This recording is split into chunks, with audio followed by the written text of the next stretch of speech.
Hello दोस्तों, स्वागत है आपका अपने यूट्यूब चैनल ब्रिलियर स्टडी में। चलिए शुरू करते हैं अगला भाग। इससे पहले हमने 108 क्वेश्चन करा दिए, आप जाके प्लेलिस्ट में चेक कर सकते हैं। क्वेश्चन नंबर है 109। इसमें दिया है 1029 को किस छोटी से छोटी संख्या से गुणा करें कि प्राप्त संख्या एक पूर्ण घन हो। देखिए 1029 कोई संख्या है, इसे किसी संख्या से गुणा करना है कि वह पूर्ण घन बन जाए।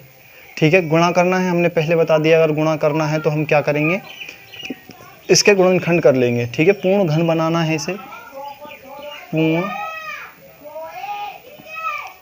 घन बनाना है। ठीक है, पूर्ण घन बनाना है तो हम सबसे पहले 10 29 के गुणनखंड कर लेते हैं। 2 से काटेंगे, 2 से कटेगा नहीं, कटेगा, हम 3 से काट लेते हैं। ठीक है, 3 तिया 9 हो जाएगा और एक बचा, 3 चौक 12, 3 तिया 9। अब 3 4 3 है, 3 से कटेगा नहीं, कटेगा, 7 से कटेगा तो 7 चौक 28 और यहाँ पे 9 सत्ते 63, फिर 7 से कटेगा 7 बार। ठीक है, तो पूर्ण घन बनाने के लिए क्या करेंगे, देखिए 3 गुणा 7 गुणा 7 गुणा 7, हमें क्या करना होता है, हमें 3 का जोड़ा लेना पड़ता है। ठीक है, तो 3 का जोड़ा 7 का तो है, या तो हम 3 से भाग कर दें उसे तो पूर्ण घन है, या फिर 3 तिया 9 से उसकी गुणा कर दें तो पूर्ण घन हो जाएगी, क्योंकि 2 बार 3 3 से गुणा हो जाएगी। तो 2 ये 1 ये 3 हो जाएंगे। तो हमसे पूछा क्या है, पूछा है किस संख्या से गुणा करें कि पूर्ण घन हो जाए, वह संख्या पूर्ण घन हो जाए। तो क्या होगा भाई, 3 तिया 9, अगर हम 9 से गुणा कर दें तो वह पूर्ण घन हो जाएगी। तो 9 क्या हो जाएगा, हमारा आंसर हो जाएगा 9। क्वेश्चन नंबर देखेंगे 110वां। इसमें दिया है 3600 को किस छोटी से छोटी संख्या से भाग दिया जाए कि भागफल एक पूर्ण घन हो। देखिए 3600 एक संख्या दे रखी है, इसे किसी संख्या से भाग देना है कि वह पूर्ण घन बन जाए। को क्या है वो यही अभी हमने जिसमें इसे समझाया था वही है सवाल। अगर पूर्ण वर्ग की बात करता तो सीधी सीधी 60 का वर्ग था, लेकिन अब करी है बात पूर्ण घन की। तो क्या करेंगे, हम 3600 के फैक्टर कर लेंगे सबसे पहले।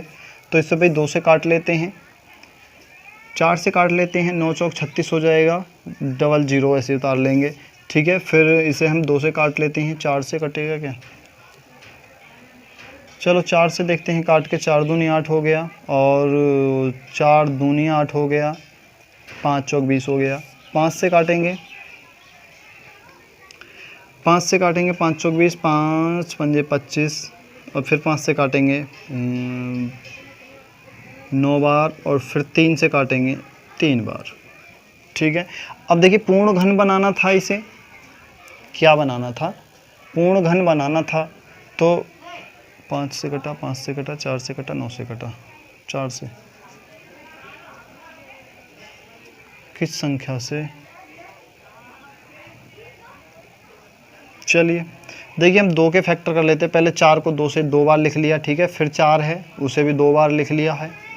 ठीक है, अब 5 है, गुणा 5 लिख देंगे, फिर गुणा 5 है, गुणा 3 है, गुणा 3 है। सॉरी दोस्तों, तबीयत जो थोड़ी सी ख़राब है। अब देखिए पहले 3 तिया 9, पंजे 45, 45 225 हो गया। 225 में देखिए एक जोड़ा बन रहा है केवल 2 का, 3 अंकों का, क्योंकि घन लेना है तो केवल एक जोड़ा बन रहा है। तो भाई ये ही जोड़ा निकलेगा, इससे और कोई जोड़ा इसमें से निकल नहीं रहा। तो हमें भाग कितने से करनी पड़ेगी वो देखना है। तो 5 दूनी 10 हो गया, 10 पंजे 50 हो गया, 50 निम्मा 900, 9 पंजे 45 यानी 450। यानी कि हम 8 की गुणा 450 से कर दें तो वो 3600 के बराबर हो जाएगा। लेकिन अभी 450 तो बेकार है, क्योंकि घन तो ये इसका घन निकालेंगे तब आएगा बराबर 2। तो क्या है भाई, हमारा केवल एक ही जोड़ा बना है 2 2 का। तो हमारे किस संख्या से भाग करना पड़ेगा, 450 से। तो ये हमारा आंसर हो जाएगा। ठीक है, 450 से भाग कर दियो, आंसर आ जाएगा। क्वेश्चन नंबर देखेंगे 111।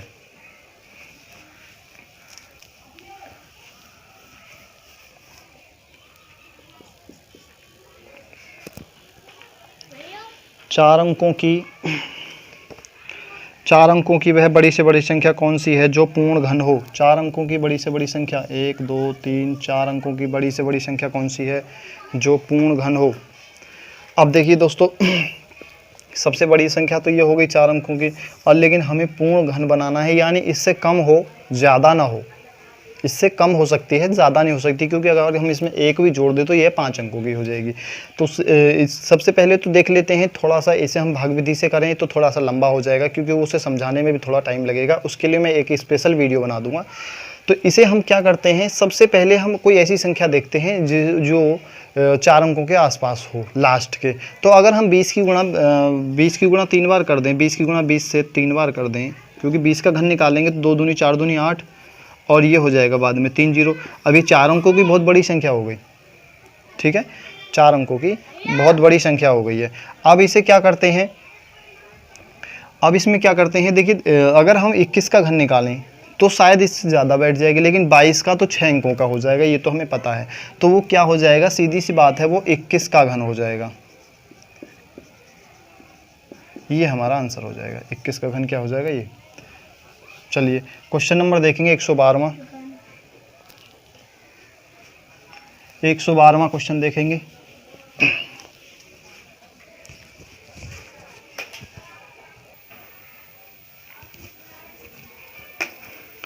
क्वेश्चन नंबर देखेंगे 112वां।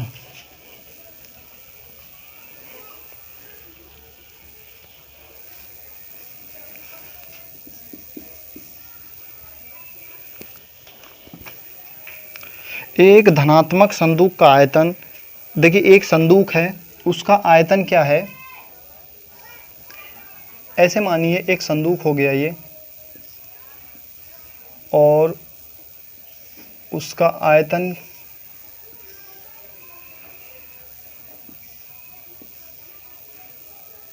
ठीक है,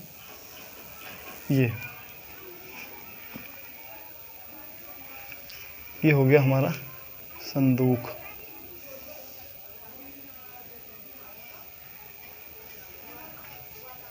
ठीक है, ये एक संदूक है और इसका आयतन क्या है, 13.824 आयतन। इसमें घनात्मक संदूक का आयतन, घनात्मक संदूक का आयतन बराबर क्या है, 13.824 घन सेंटीमीटर। ठीक है, अब इसमें देखिए ये संदूक का आयतन दिया है, इसमें इसकी प्रत्येक भुजा की लंबाई कितनी है ये पूछा है। ठीक है, एक देखिए घन, सबसे पहले तो ये जान लेते हैं घन होता क्या है। घन एक प्रकार से चौकोर हो सकता है, कोई बॉक्स हो सकता है। तो उसका आयतन जो है, जिसकी सभी भुजाएं समान हो, देखिए जैसे ये भुजा, ये भुजा, ये भुजा, ये भुजा, ये भुजा, इधर की चारों भुजाएं, और ये भुजा, ये भुजा, ये भुजा, ये चारों भुजाएं, सभी भुजाएं मतलब समान हो, वो होता है हमारा घन। तो घन का क्षेत्रफल के बराबर क्या होता है, देखिए घन का क्षेत्रफल होता है, घन का आयतन बराबर होता है भुजा की घात 3। ठीक है, अब यहाँ पे भुजा हम मान लेते हैं, भुजा क्या है, x है, यहाँ पे इस वैल्यू x मान लेते हैं, तो x की घात 3 हो जाएगा, बराबर कितने के है, 13.824 के। ठीक है, अब इधर से घन हटाएंगे तो इधर घन चढ़ जाएगा, घनमूल हो जाएगा। ठीक है, x बराबर ही घनमूल हो गया।